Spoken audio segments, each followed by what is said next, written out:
اور سر ایک بڑی دردناک حدیث ہے ابو ذر غفاری کے بارے میں، وہ حاکم میں ہی ہے، المستدرک الحاکم میں.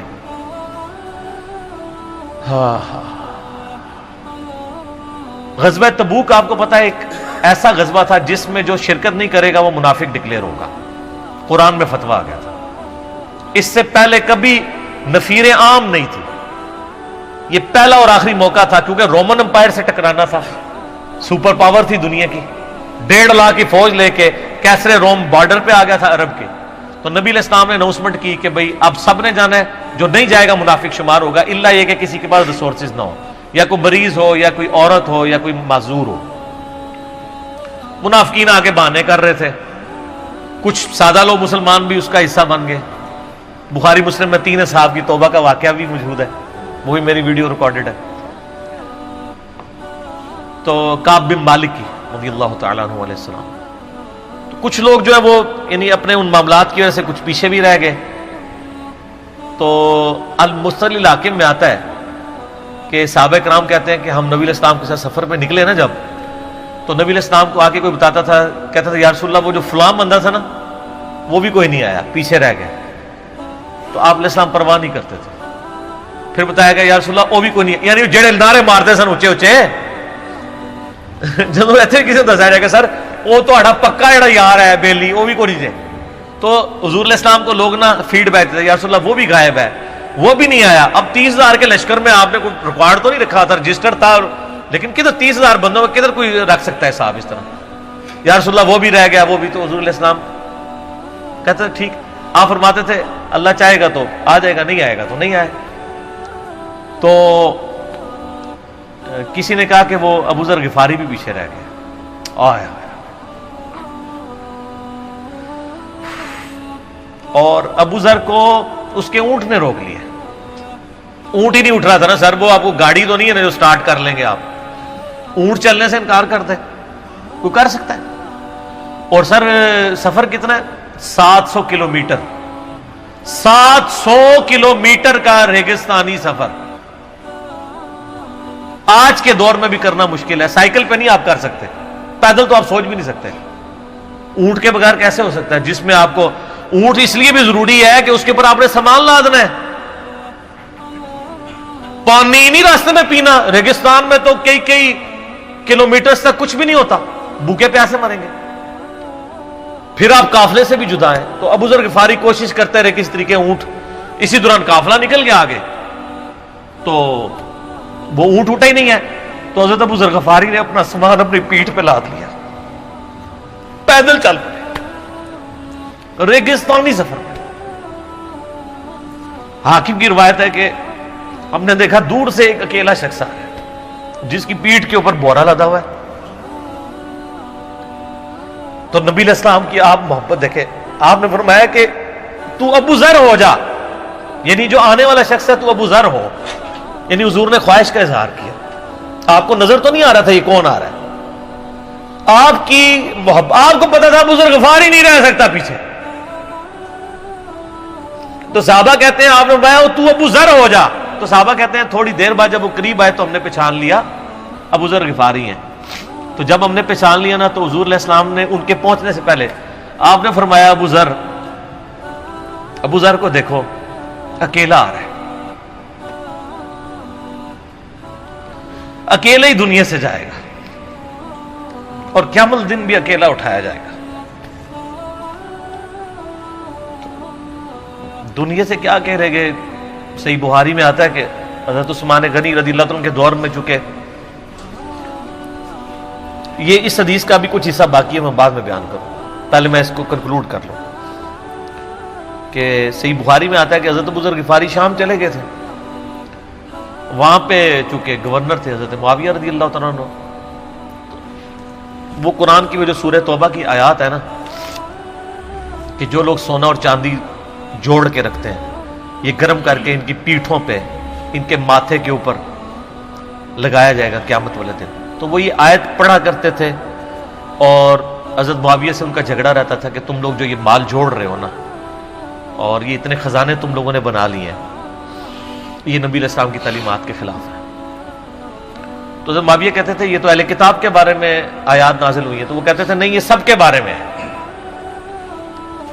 اب شرعی حکم یہ ہے کہ مال آپ جوڑ سکتے ہیں اگر آپ زکوٰۃ دے رہے ہیں، لیکن یہ پسندیدہ نہیں ہے، طریقہ نبوت یہ نہیں ہے۔ نبی علیہ السلام نہیں جوڑ سکتے تھے، پوری زندگی زکوٰۃ دینے کی نوبت نہیں آئی ہے، حالانکہ خمس ملتا تھا، خیرات کرتے تھے۔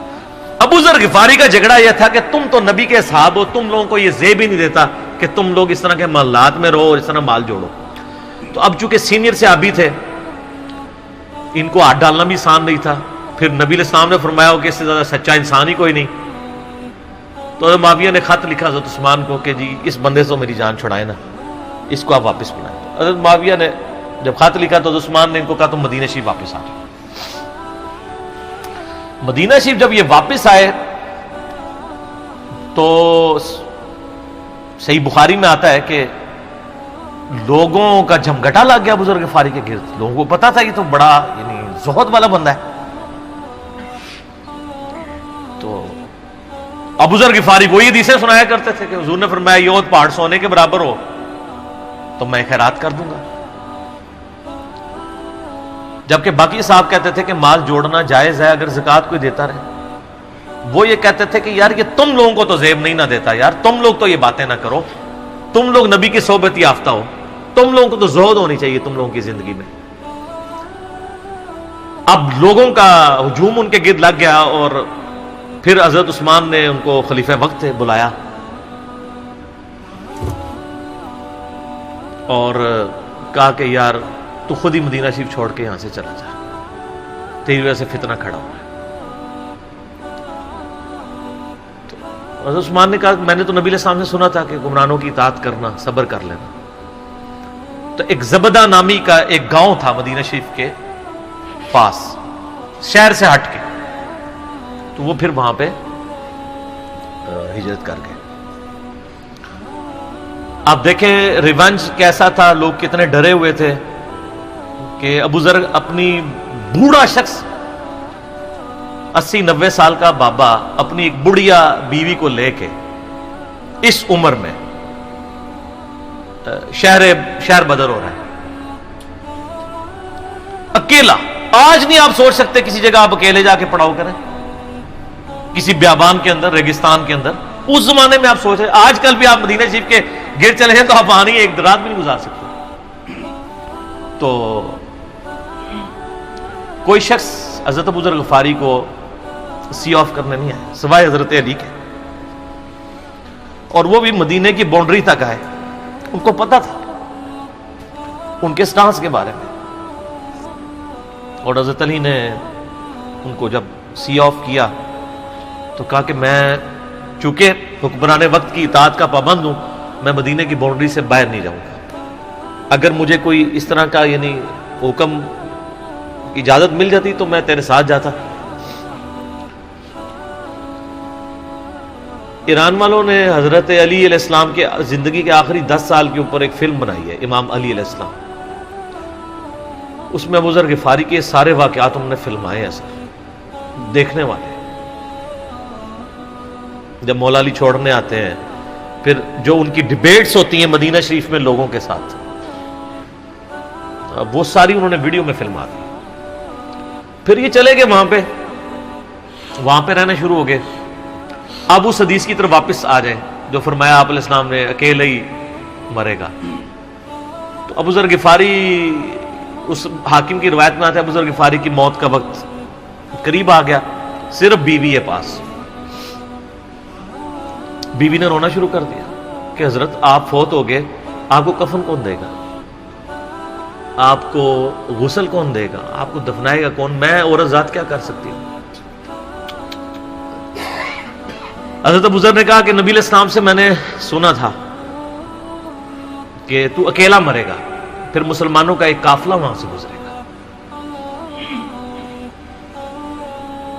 جو تجھے کفن دے کے دفنائے گا اور جنازہ بھی پڑے گا۔ تو نے فکر نہیں کرنی، جب میں مر جاؤں تو میری لاش کو چوراہے پہ رکھ دینا، گزرگاہ پہ، جو یعنی مدینہ کی طرف راستہ آتا تھا گاؤں ایریا سے گزر کے، اللہ میرا بندوبست کر دے گا۔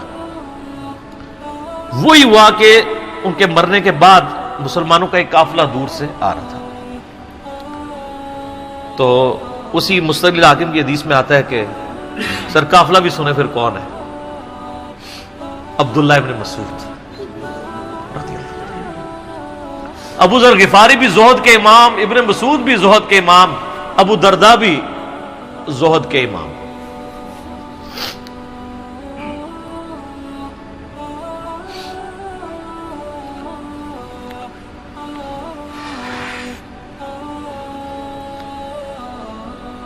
ابن مسعود رضی اللہ تعالیٰ عنہ جب وہاں پہ رکے، ان کو تو نہیں پتا تھا یہ کون ہے. تو انہوں نے کہا بی بی کیا وہ؟ ان کا میرا خامند مر گیا ہے. ان کا یہ کون ہے؟ تو انہوں نے کہا ابو ذر غفاری. عبداللہ ابن مسعود کی چیخ نکل گئی، چیخ ماری انہوں نے. ان کا واہ، اللہ کے نبی نے فرمایا تھا کہ ابو ذر اکیلا آ رہا ہے تبوک کے موقع پہ، دنیا سے بھی اکیلا جائے گا اور قیامت الدین بھی اکیلا اٹھایا جائے گا. یعنی اب اسی سرزمین سے ہی اس نے اٹھنا ہے نا، ہر بندے نے اپنی قبر سے اٹھنا ہے.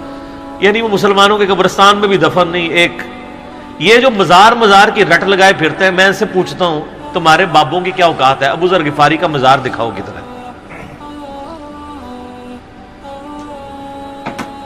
جو اس روئے ارض پہ نیلی چھتری کے نیچے سچا ترین انسان جس کو اللہ کے نبی کہہ رہے ہیں، اس کا کوئی مزار نہیں ہے.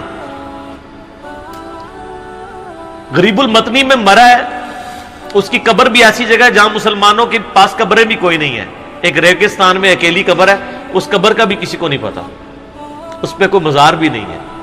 اور قیامت الدین بھی اکیلا اٹھایا جائے گا، یعنی قیامت تک وہاں پہ کوئی قبرستان بھی نہیں بنے گا. ظاہر نبی علیہ السلام کی یہ بھی خبر ہے. تو کیا وہ ناکام ہو گیا اگر مزارات ہی دلیل ہے کامیابی کی؟ تو عبداللہ ابن مسعود رضی اللہ تعالیٰ نے ان کو غسل دیا، کفن دیا اور دفنا دیا. یہ پوری ڈیٹیلز آپ کو المستدل حاکم میں مل جائیں گے. تو ابو ذر غفاری ان چند شخصیات میں سے ہیں جن میں پوری امت کا اتفاق ہے ان کی نیکوکاری کے اوپر. شیعہ بھی ان کو بہت رسپیکٹ دیتے ہیں، اہل سنت بھی دیتے ہیں، صوفیاء کے ہاں بھی ان کو امام مانا جاتا ہے زہد کی وجہ سے. آپ تصوف کی جتنی کتابیں پڑھیں، چاہے امام غزالی کی ہوں، رسالہ قشیریہ پڑھیں اور لوگوں کو بھی پڑھنا شروع کریں، تو ابو ذر غفاری آپ کو زہد کے امام کے طور پہ ملیں گے کہ ان کی زندگی میں یعنی یہ زہد تھا کہ انہوں نے کس طرح کی زندگی گزاری ہے. سر لوگ مجمع میں مرتے ہیں، ان کو یاد کوئی نہیں کرتا. اور ابو ذر غفاری کو آج بھی دنیا یاد کر رہی ہے، ہم بھی یاد کر رہے ہیں رضی اللہ تعالیٰ عنہ علیہ السلام. اللہ تعالیٰ قیامت والے دن ہمیں ایسے نیکوکار لوگوں کا ساتھ نصیب فرمائے. آمین ثم